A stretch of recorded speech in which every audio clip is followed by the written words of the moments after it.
Senior party रहनुमा को आपने थप्पड़ दे मारा। जान दो, थोड़े लड़का जान दो, इस तरह ना करें, लड़का जान दो नहीं, इनको आगे करने देना, इस तरह ना पक्का जान दो, थोड़ा क्या कर देगा।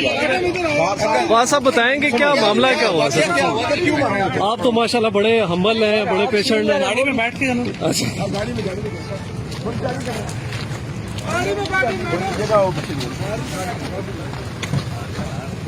अच्छा, शीशा नीचे करें, शीशा नीचे करें। बस इतनी सी बात हुई है। सवाल साहब क्या हुआ? उन्होंने टीवी पे बात की थी कि इमरान खान ने कहा है कि भगोड़ा है, तो मैंने खान साहब से रिक्वेस्ट की, मैंने कहा सर ये बात आपने कही है? उन्होंने कहा बिल्कुल भी बात नहीं की, ना ही ऐसी कोई बात हुई।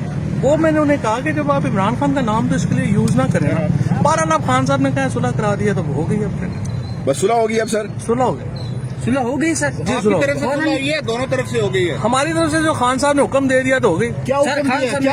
क्या हुक्म दिया फवाद साहब? बस क्या सुलह करें, मारे सुलह भी आपने तो सुलह आप ही करनी है ना, और की करना है सर? खान साहब ने कबूल कर लिया। उम्मीद तो ये है।